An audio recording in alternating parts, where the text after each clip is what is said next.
Please remain standing as the Troy High School Band leads us in the national anthem.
For the 2015 Sculptures on the Square exhibit, Return Visit.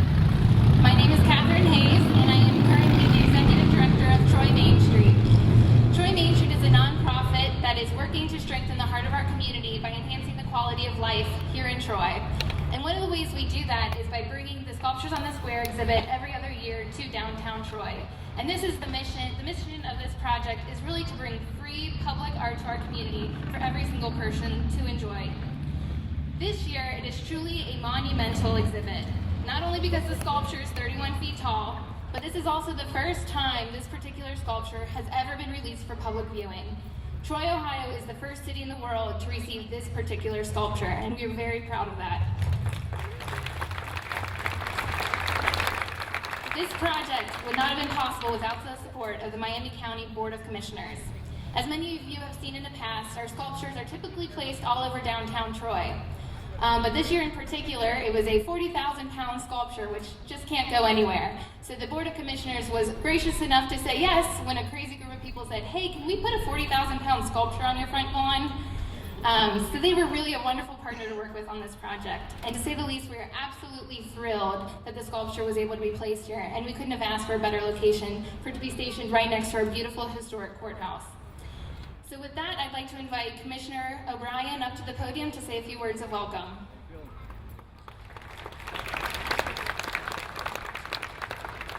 Thank you, Catherine. What an easy decision it was for us to say yes. And I want to commend Catherine. Catherine's new to Troy in Miami County, but isn't she doing a great job? Placing this statue here only seemed like the logical place for everyone. To have this gigantic structure at our historic courthouse and on the plaza with the fountains just seemed like a natural. And it just got placed here middle last week, and the plaza has had more activity this week than I've seen in a long time, unless, of course, the cattlemen are selling hamburgers and ribeyes on here on the plaza. But it's quite an honor to have this. There are some elected officials that I would like to introduce. Several of them are in the first couple rows, and they're usually, elected officials are typically bashful folks, so please, when I say your name, stand up. We have some county officials here with us today. We have County Treasurer Jim Stubbs. He didn't sit down, he's over that way with the hat. Treasurer Jessica Lopez. Jessica. From the City of Troy, we have Mayor Mike Beamish. Mayor. President Marty Baker. Marty. From the council, we have Doug Tremblay. Doug. Tom Kendall. John Schweizer, and I believe Mel Shane is here, City Treasurer. Mel? Sorry. Lynn Sneeze here. Lynn, stand up. See, I knew I'd miss one. Tom was helping me. Thanks, Tom. From representing Tip City, we have President of the Council, Joe Gibson. Joe Gibson. As Catherine said, this is a Troy project and a Troy Main Street project that's been here several times. I have to admit a mistake that I made years ago, which doesn't happen very often. Not that I don't make mistakes, but I rarely admit them. When the sculptures first came here, I was a younger guy and I thought, oh, what a crazy idea, bring these sculptures in here. That's gonna fail miserably, and boy was I wrong. The sculptures have been a huge, huge success. And Troy Main Street and the City of Troy's cooperation with them has been a big reason for that success. But it brings people in from all over the county, all over the region, all over the state, and all over the United States, really, to look at these statues. And we think this one's going to be just as great a success. I can tell you that the county elected officials who are in this building over here and in this building over here are some of the best people I've ever worked with. And I guarantee you, while this is here between now and October, Abraham Lincoln staring at them every day while they're doing their jobs is going to really make them want to do really well. So, having said all that, I want to thank you all for being here today, and welcome to the Courthouse Plaza. Welcome to this magnificent structure, and we're really excited to have it. And just like when the Gettysburg Address was written, or was given, I am not going to make the mistake of being up here for 4.5 hours before Abraham Lincoln speaks. So with that, enjoy the structure, tell all your friends, take a selfie over here. I'm sure you're going to talk about that at some point, and post it all over the internet, and so more people come to see Miami County and Troy, Ohio. Thank you.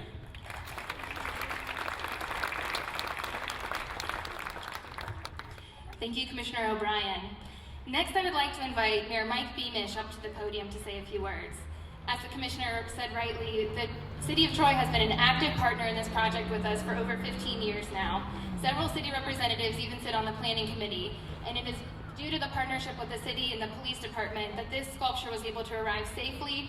All the onlookers stayed safe, the installation crew stayed safe, and they worked so hard to make sure those logistics went on without a hitch for us. So again, a huge thank you to the City of Troy, and here is Mayor Beamish. Thank you, Catherine, and great job, bud. Commissioner O'Brien, we have a great partnership. My role today is to give you a little history lesson, and I guess being a longtime educator, that fits. But the sculptures on the square, came about in 2003 with the first J. Seward Johnson exhibit. 20 sculptures dotted around the downtown area. And that continued with lifelike bronze sculptures in 2003, 2005. We waited a little bit, and in 2013 we brought those 20 sculptures, all different, all lifelike structures and bronze sculptures that came and were a part of us as our guest for those particular years. Then we got the idea, those of us who have been a part of the Sculptures Committee for many, many years, let's do something a little different. So in 2007, many of you will remember the Waco airplanes that dotted around the Troy community. And I think we still see those today. And in 2009, we thought we'd branch out a little bit, and we had some outdoor artists. These were both local and regional, and even throughout the states. They came with chosen themes. That was from the schools, organizations, local artists, just being creative. And that became a part of our sculptures event in 2009. In 2011, we went a different direction. We opened the doors to Troy, and we allowed people to choose their themes, decorate their doors. And again, schools, organizations, and local artists were creative. And then we started to think again, 2013. You know, by the way, you notice it's a 2-year obligation. That's the planning that it takes and the fundraising efforts that it takes to make these things happen for the citizens of Troy and Miami County. But in 2013, we came up with the idea, right back there, a monumental, a first and an inaugural event in our country. And it's right here on our courthouse steps. J. Seward Johnson is the sculptor that created this special sculpture that we can be honored to say we have the inaugural. It is a welcome. We welcome Abraham Lincoln and his friend to Troy, Ohio, USA, and Miami County. Thank you.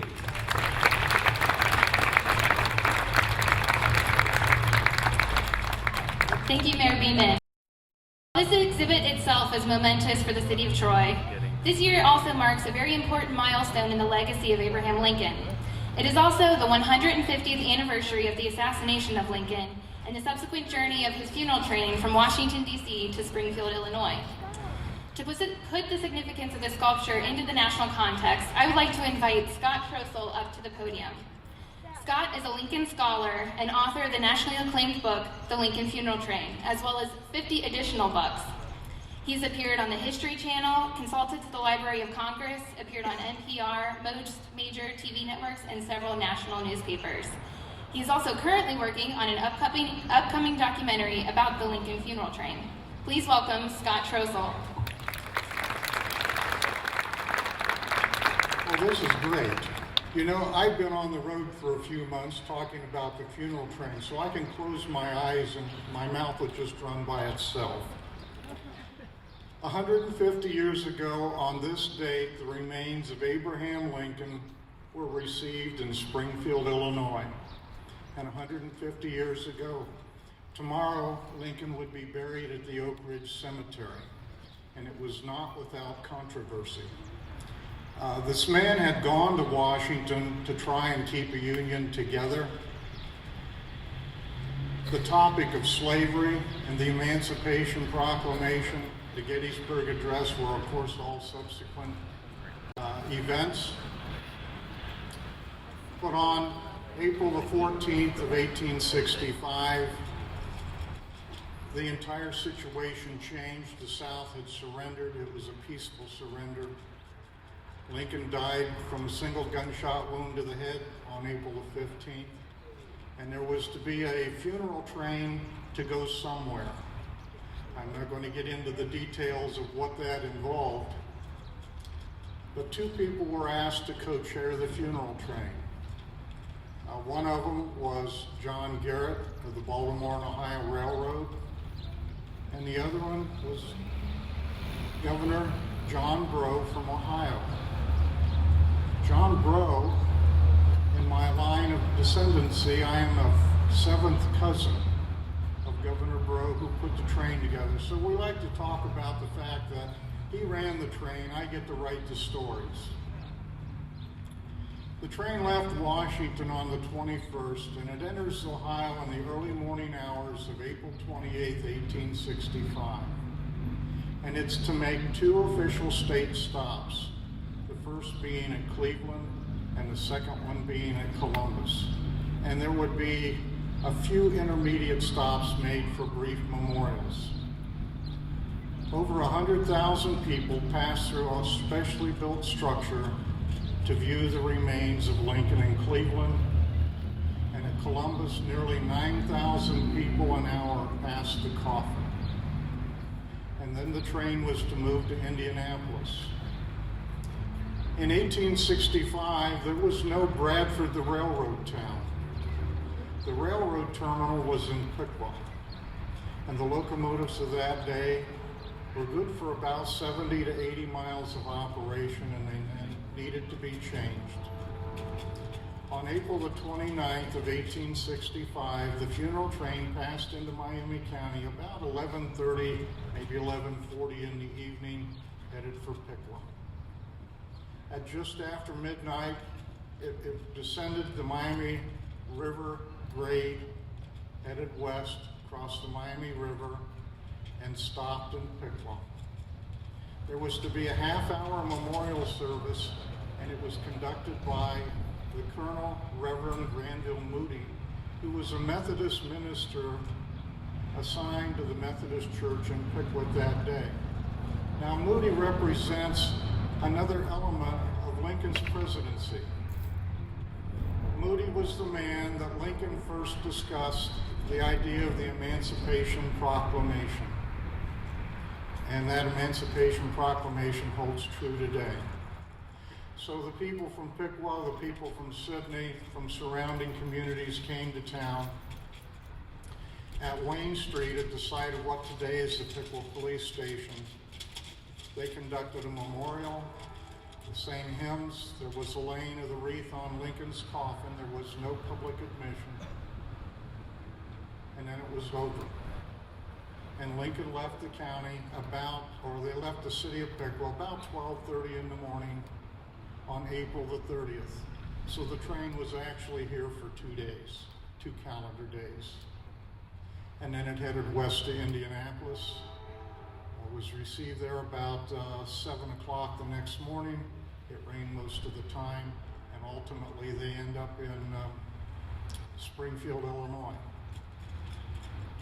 The story of the journey is one of how America mourned the loss of its first president, sitting president in office. And yet the story had never been told. So while Lincoln stands behind me, memorialized, he stands for a lot of words. I think I've run over my 250-word limit for the Gettysburg Address. By the way, my family hails from Gettysburg, Pennsylvania, and our family home is on the battlefield. And I don't know who of my relatives were there for the dedication of the cemetery in 1863, but there are a lot of connections with Lincoln and events of that time. So I hope you enjoy the statue while it's here. It's an honor to be here and talk, and thanks.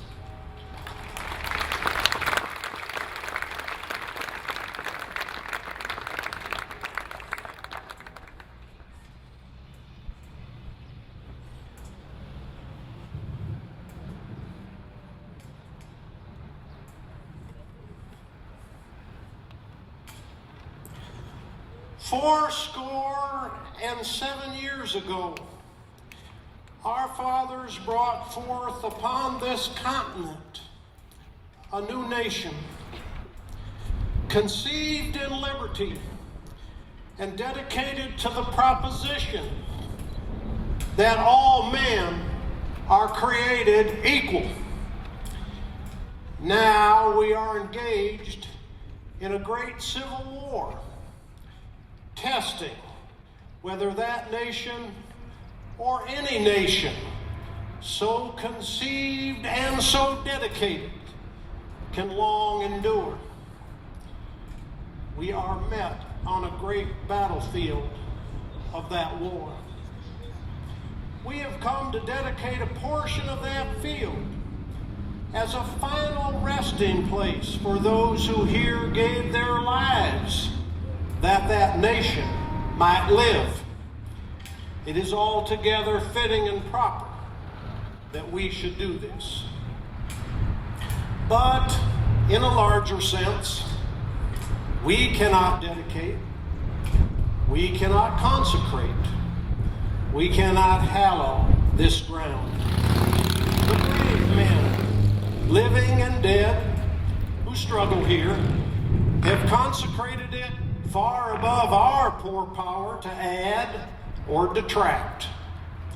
The world will little note, nor long remember what we say here, but it can never forget what they did here. It is for us, the living, rather, to be dedicated here to the unfinished work which they who fought here have thus far so nobly advanced. It is rather for us to be here dedicated to the great task remaining before us, that from these honored dead we take increased devotion to that cause for which they here gave the last full measure of devotion.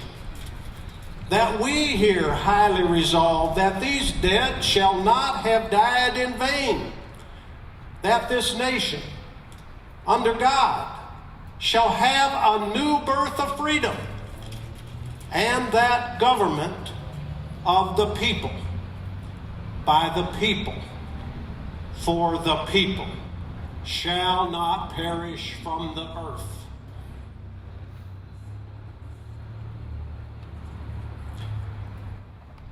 And as at Gettysburg, there were no applause. You see, my invitation to speak and to deliver a few appropriate remarks was to be delivered after Edward Everett was to speak for 2 hours. So by the time I'd taken my seat and the photographers had returned, it was over.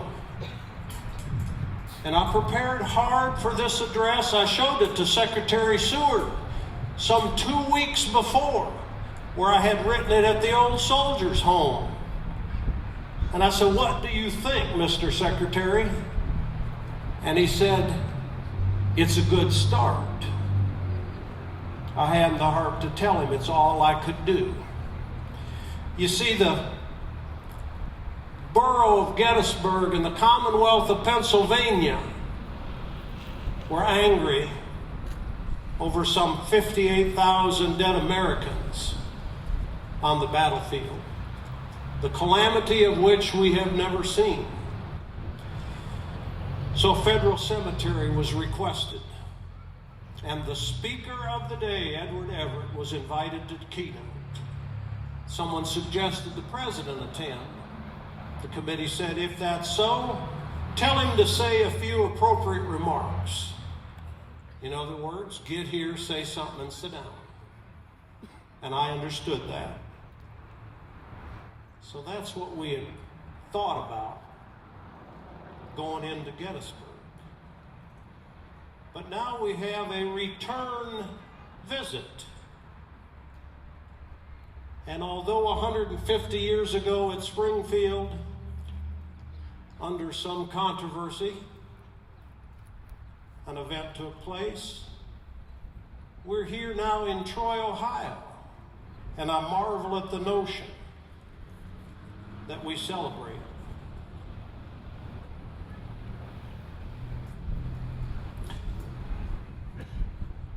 Why are we here? The conflicts of my day are in the history books, as they are for you. Someone suggested, what about the year 2015? What's still appropriate? So I offer you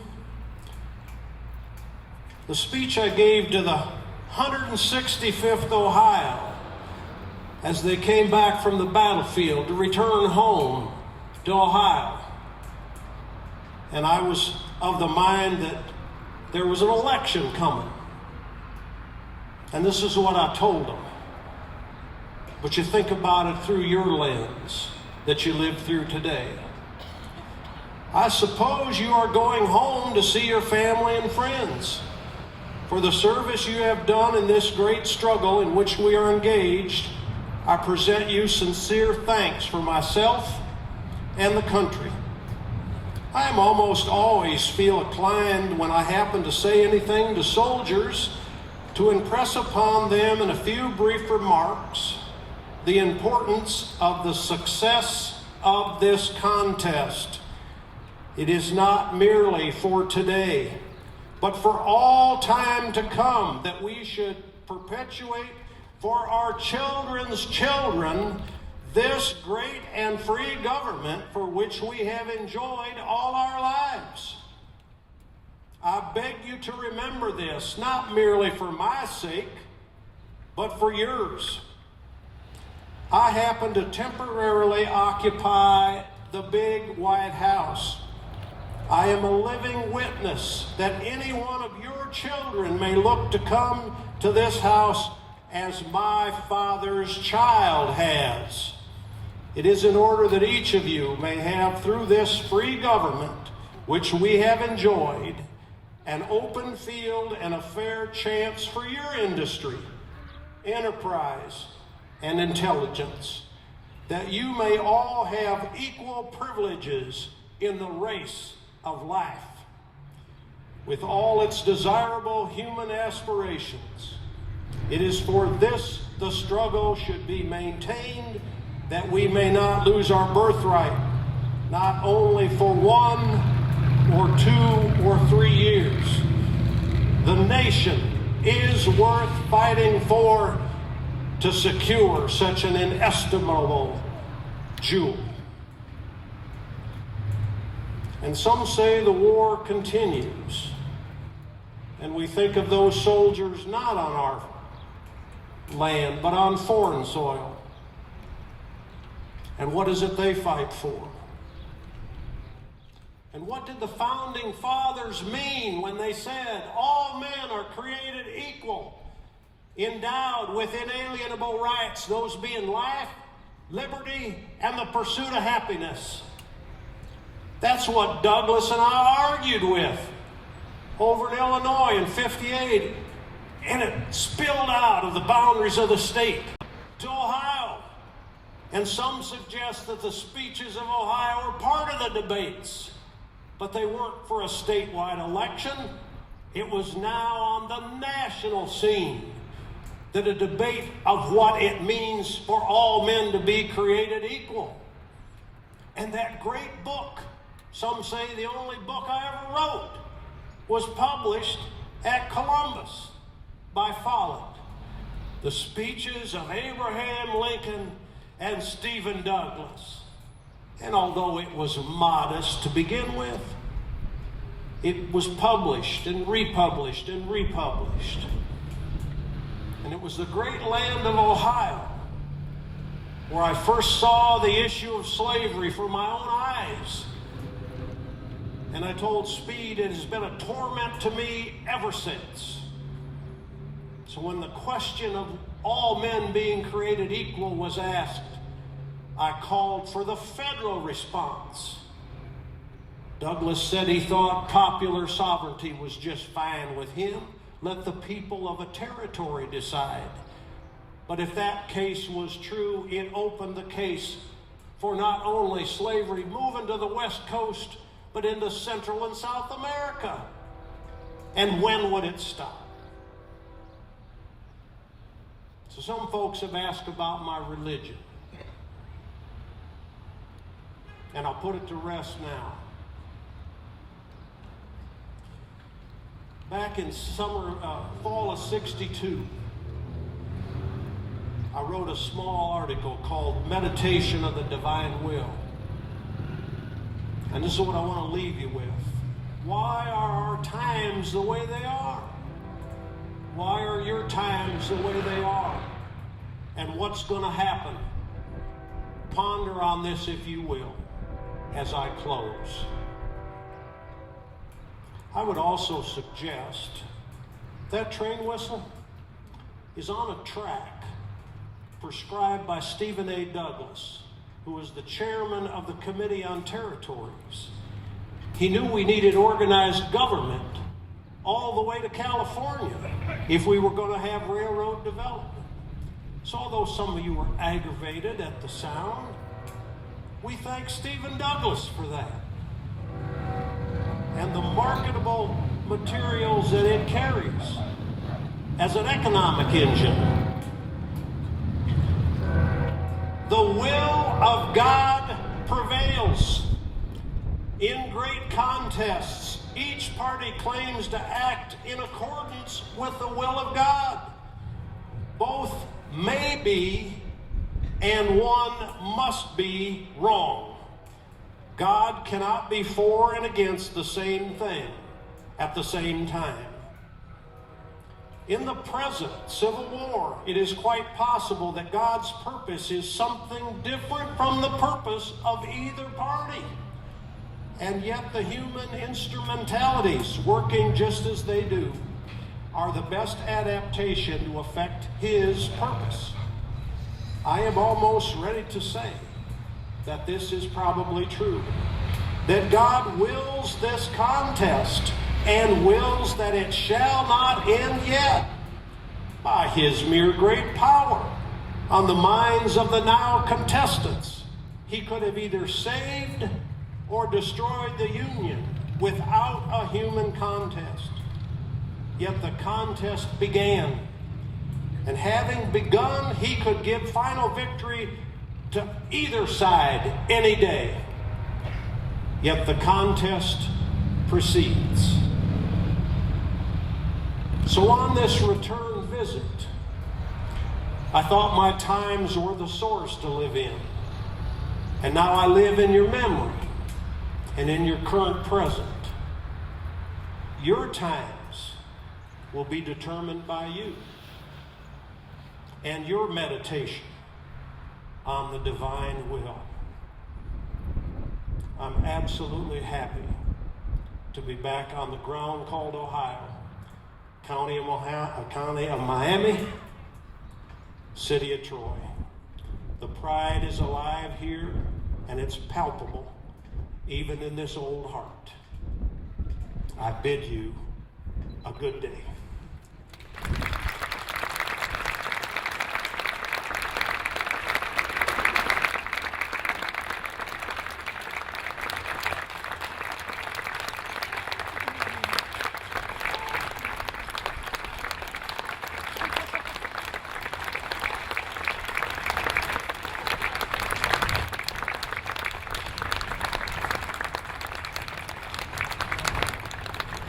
Thank you, Mr. President.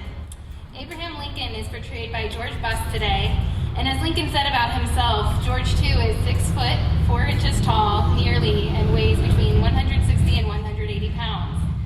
George is a 6th-generation Illinoisan who for the past quarter century has interpreted Abraham Lincoln for thousands of audiences across the United States to critical acclaim. George has had multiple appearances on C-SPAN and the Illinois Channel, was selected by the Illinois Sesquicentennial Debate Celebration to appear in all 7 original debate locations, and has been featured in numerous national publications, including Smithsonian. He regularly appears for the Lincoln Forum, Old State Capitol in Springfield, Abraham Lincoln Association, U.S. Grant Association, Abraham Lincoln National Heritage Area, American Queen Steamship Company, Mariners Museum, and the Civil War Museum. In a recent commencement address, longtime friend Harold Holzer succinctly captured George's work when he said of George Buss, "He is a national treasure." And we are so happy to have you here with us today. Now, before you go too far, Mr. President, I wanted to speak to you as a modern-day woman and let you know a couple of the things that you've missed in our culture today. So one of the big things that's happening right now is called social media. And you may not know this, but one of the biggest things in social media right now is called a selfie. And it just so happens that today, the Miami County Visitors Bureau created a selfie using the hashtag Lincoln and Me specifically for you.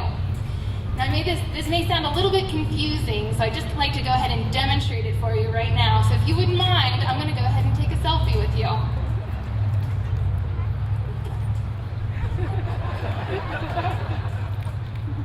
Thank you.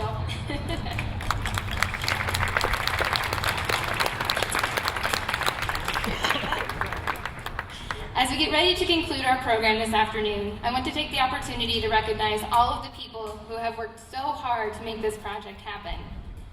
The first person I would be absolutely remiss if I didn't recognize them. The Troy Foundation has been an absolutely critical partner in this project for the past 15 years. As many of you know, the Troy Foundation's mission is really to support and bring a quality of life to our Troy community. So if there are any representatives from the Troy Foundation right now, I'd like to invite them to come up and participate in the ribbon cutting with us, and I'll continue to recognize people as they approach. Also, as Mayor Beamish said earlier, it takes about a year and a half to plan this project, and on that committee we have many dedicated people from our community. So as I announce your name, please come forward and participate in the ribbon cutting with us. First is Diana Thompson, who is the committee chairperson, Mayor Mike Beamish, Ginny Beamish, Lisa Bauer, Ruth Jenkins, Linda Lee Jolly, Beth Kerber, Sue Knight, Scott Myers, Debbie Robart, Kathleen Schmidt, and Heather Taylor. Next, I would like to recognize everyone who gave financial support to this project. Again, the mission of the Sculptures on the Square project is to bring free public art for everyone in the community to enjoy. So this project was completely brought to you by private donations and grants from community members. Again, as I call the names of our sponsors, please come forward and participate in our ribbon cutting. Thomas Hartzell, Wanda and Bill Lukens, Christina and Robert O'Neill, Vaca and Scott Ferrara, in honor of Constantine and Aka Parima, Tom and Pat Robinson, Alvitro Orthodontics, F&P America Manufacturing, Miami County Visitors and Convention Bureau, Troy Development Council and Troy Area Chamber of Commerce, Unity National Bank, Betty Reardon, Government Staley Dickerson Insurance and Buckeye Insurance Group, Mayor Mike and Ginny Beamish, Arthur and Gail Haddad, Bakehouse Bread and Cookie Company, Benefits Analysis Corporation, KSM Metal Fabrication, UVMC and Premier Health, US Bank, Marty and Steve Baker, Peter and Ruth Jenkins, Hook Elementary School, who also collected pennies for this exhibit, ITW Foundation, Boarding's Party Time, and especially our community partners, the Mayflower Arts Center, the Miami County Park District, the Miami Valley Veterans Museum, Troy Community Radio, and the Troy Hayner Cultural Center.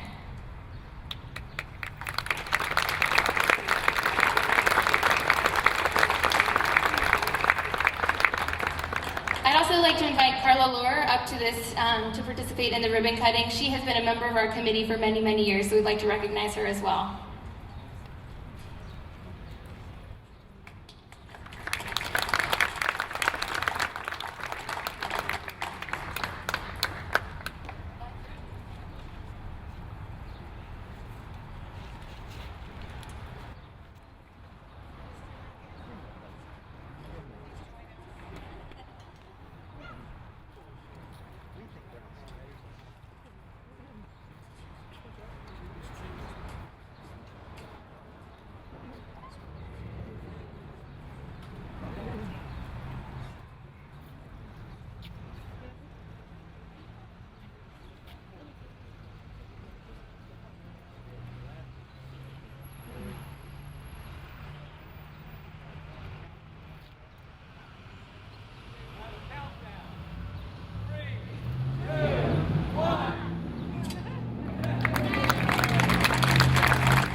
So this does conclude our program this afternoon, but I'd like to invite you for a couple of other opportunities this afternoon. The Troy Hayner Cultural Center will be open until 6 o'clock p.m. and they are featuring an exhibit called Remembering Lincoln, which is local memorabilia that has been collected around Miami County. The Overfield Tavern Museum will also be open. For those of you who don't know, that museum opened in 1808, a year before Abraham Lincoln was born. And we also will have the Miami Valley Veterans Museum open. It's a really great museum that showcases military history from Miami County. We'll also be serving light refreshments in the back. You'll see a selfie station just like the one we took out in the back, so please join us for the rest of the afternoon. Thank you.